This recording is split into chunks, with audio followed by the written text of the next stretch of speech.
Salam saudara pemirsa, selamat berjumpa kembali dengan kami dalam program Berita Pengharapan.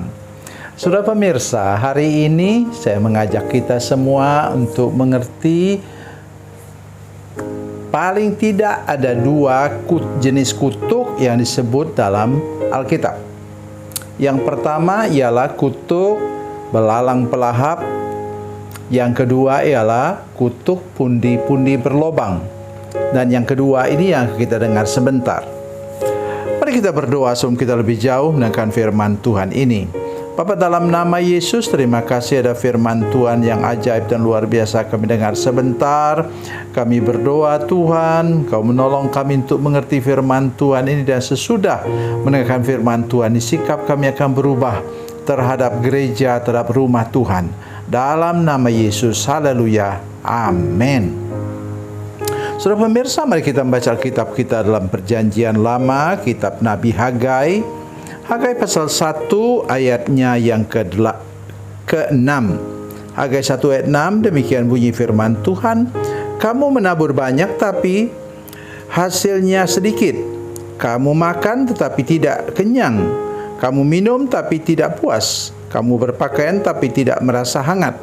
Orang yang bekerja untuk upah mendapat upah dalam pundi-pundi yang berlobang. Amin. Saudara pemirsa, ini orang ini masih dapat upah. Dulu semua uang bentuknya koin, belum ada uang kertas pada masa lalu. Jadi uang itu biasanya ditaruh bukan dalam dompet, tapi dalam pundi-pundi atau kantong kain, tempat menyimpan tadi uang koin tadi. Dan apa, saudara sekalian? Pundi-pundi itu berlobang. Artinya apa? Cepat habis. Dengar baik apa yang saya katakan hari ini, saudara-saudara sekalian. Yaitu kalau gaji kita mungkin 10 juta rupiah satu bulan, tetapi tidak pernah cukup. Saudara mungkin pikir saya berteori saja. Oh tidak, saudara sekalian. Ada satu orang, bapak, dia supervisor di sebuah perusahaan di Batam. Dia katakan kepada saya, Pak, heran ya, setiap kali saya terima gaji ya, di perusahaan itu kira-kira 10 juta, dia bilang, Mama saya minta kirim uang, Bapak saya minta kirim uang. Katanya mereka sakit. Pada masa itu belum ada BPJS. Jadi saudara-saudara sekalian, itu tandanya apa? Kutuk pundi-pundi berlobang. Ada juga, saya kenal dengan satu keluarga di Jakarta. Waktu kami masih melayani di Jakarta dulu, kami melayani di sana selama 8 tahun, kami sekeluarga. Apa yang terjadi? Satu hari itu roboh, itu apa namanya? Tembok sekeliling rumah mereka itu roboh, menimpa semua mobil. Padahal saya yakin tidak bodoh orang yang membangun tembok itu. Pastilah dengan kedalaman yang tiang-tiangnya dan kedalaman yang baik. Tetapi kenapa kok bisa roboh, kena ke semua mobil? Kalau tidak salah saya waktu itu ada 5 mobil yang mereka parkir menghadap ke tembok itu. Orang itu orang kaya, saudara sekalian. Jadi memang betul-betul mengerikan. Nah, di sini mari kita lihat penyebabnya. Apa kata firman Tuhan? Kamu menabur banyak tapi hasilnya sedikit. Kamu makan tapi tidak kenyang. Kamu minum tapi tidak puas. Kamu berpakaian tetapi tidak merasa hangat. Ini ingat, ini tulis di tanah perjanjian Israel sana, di mana kalau musim dingin ya memang dingin, kadang-kadang juga masih turun salju di sana. Jadi itu dia. Terus apa katanya?